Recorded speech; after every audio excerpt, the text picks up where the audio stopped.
Ega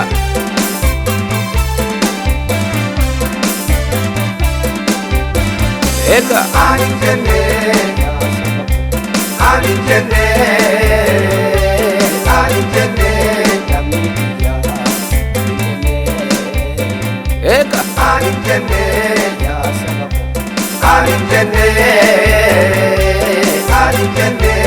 amanwa Alinjene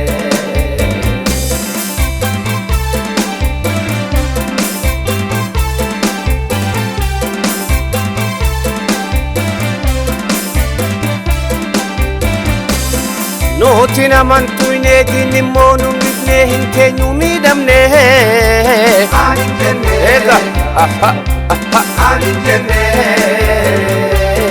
Qofla dhugaan sahin nutte duude yeeyin hintaane abiyyin Falmi bilisummaaf jabeessi tokkummaa yoo sangeenya galmaa Alinjene Alinjene Aarsaa dhiigaa lafeen birmadummaan dhufee duguuggaan yoo mafee Heedamuun yoo mafee Kanni tahaaf yaanne xannachaa nu ganee gadda dandamanne Alinjene Ega Alinjene Kan Rabbi nuuf ragaa osoo qabnuu dhugaa hammeesse duguuggaa Hammeesse duguuggaa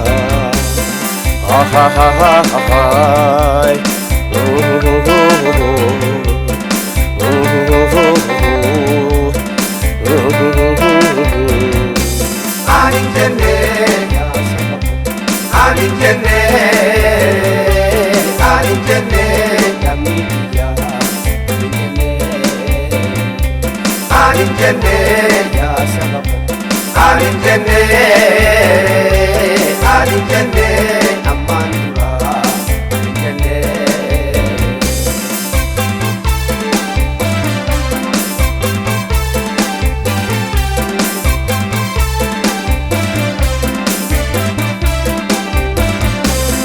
Biyyaa fi qabeenya saamuuf garjabeenyaan du'a qoomoo teenyaa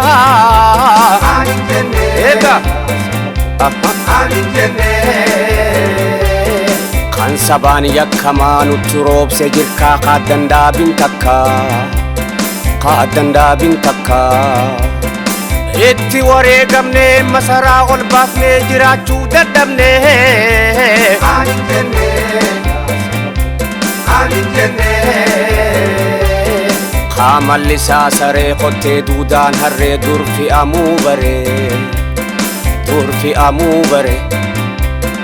Argannaan dabaree nafxanyaa nu jaaree nutti hebbaa irree Alinjene Alinjene Garaadhaaf bitamtuun gaadiin isaanii hamtuu kaa'i bakka jirtu Alinjene Alinjene Alinjene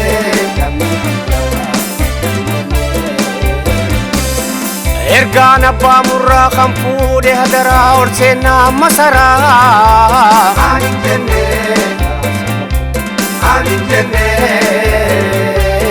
Qofla dhugaan sahin hayyoota Oromoo duguugaadhaa jira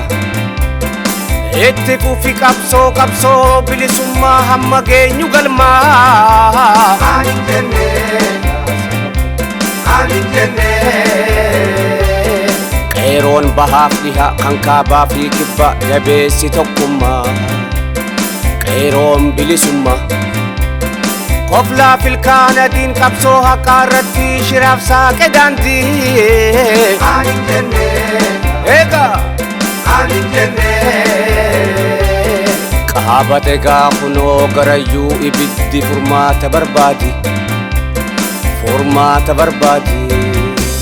Alinjene Ega Alinjene Jenne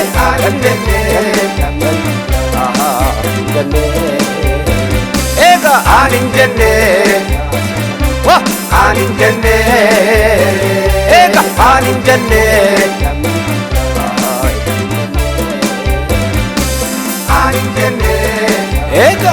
eega eega.